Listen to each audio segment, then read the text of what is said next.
Let's talk a little bit about spherical coordinates. Spherical coordinates are the real authentic analog of polar coordinates in 3 dimensions. Cylindrical coordinates is a little bit fake because it just uses polar for x and y and then uses z alone. But the basic idea of polar, remember, is to focus on distance from the origin and angle. And if you do that in 3 dimensions from scratch, then for a point, here's going to be our point, x comma y comma z in rectangular coordinates, but it's just some point in space, and what we're going to focus on is how far is it from the origin, a straight line distance, and we're going to call that rho. It looks kind of like a p, but it's a Greek r, Greek lowercase r. It's a rho, and we're going to call that rho, and then we're going to look at 2 directions. If you tell me how far something is from the origin, I also need to give you 2 pieces of direction information. It's not too surprising because x, y, z, that's 3 real numbers. Seems like we're probably going to need 3 real numbers no matter how we slice it, and that's a pretty important theorem actually. And so we're going to look at 2 angles. One of them is basically the polar theta. So we are actually still using that, and it's going to be important for driving the comparison between this and cylindrical and with rectangular. So one way to think of it is we just drop down. We talked about this with cylindrical. You just drop the point down, project it on the xy plane, and take the usual polar theta. That's to the positive x-axis as usual.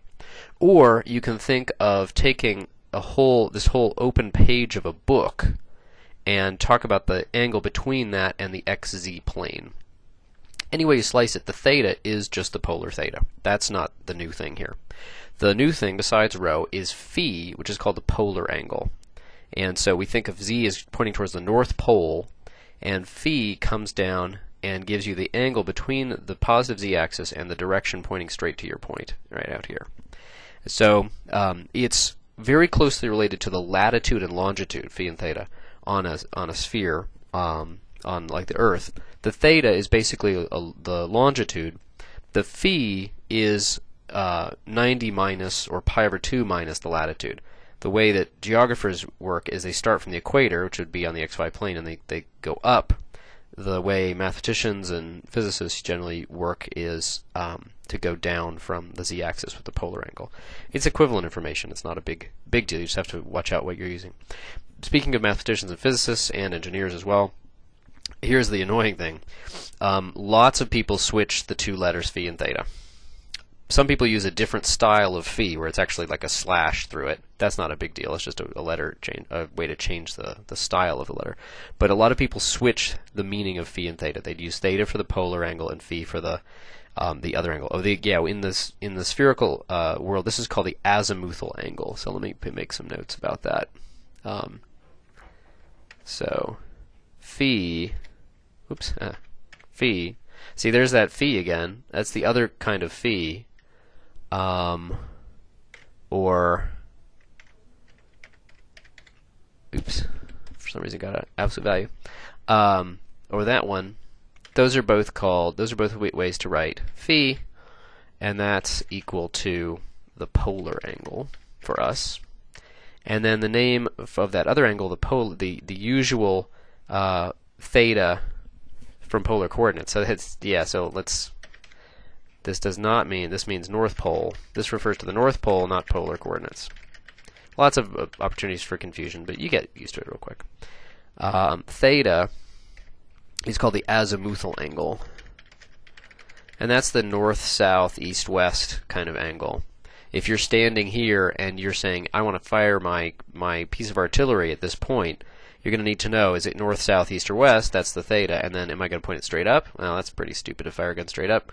Or do I do I crank it down a certain amount this way from straight up? And that's going to be the polar angle. That's the 90 minus that, which I was talking about with latitude. That's also called the elevation of the gun. So this is, the phi is analogous to, it relates to latitude, even though it's not exactly equal to it, and this relates to longitude. Okay, so what about, that's the meaning of these coordinates, or part of the meaning of the coordinates. What about conversions? The thing that our book doesn't emphasize too much, they derive it this way, but they don't emphasize it too much, is that we've got 3 coordinate systems, which are Cartesian, or rectangular coordinates, just synonyms, and that we want to relate we've already figured out how to relate that to cylindrical, because it's just basically the Cartesian to polar plus the z left alone. And then we need to go to spherical, and it's these two stages that's important. It's really much easier to convert spherical to cylindrical and then relate that to Cartesian than go all the way right in one fell swoop. We're going to get formulas for going all the way, but I want to emphasize the fact that it's two stages. So I want to emphasize this part of the picture right here and let the book take the rest. They exactly have this in the book, the picture that I've drawn here and the observation. It's just they don't emphasize it quite as much as I'd like them to. So what we've got in cylindrical is we've got r, theta, and z, and the spherical we've got rho, theta, and phi. And we've just got to relate those guys. Well, theta, that's the thing that's in common between these guys, so that's easy. So theta equals theta. No big deal. Then this picture is the heart of the whole rest of the thing. This distance here is r. Oh, I had an r here and it got erased. Shoot. There's an r here as well. These are both r. These are both z. Here's rho and here's theta. And so the relationship between rho and r and z and phi is the interesting one, because theta, of course, is not the interesting here. So we just look at the right triangle relations for this triangle, say, and what we get is that rho cosine phi equals z. And then, excuse me, we also get that rho sine phi equals r. So rho cosine gives us the adjacent to phi, and rho sine gives us r.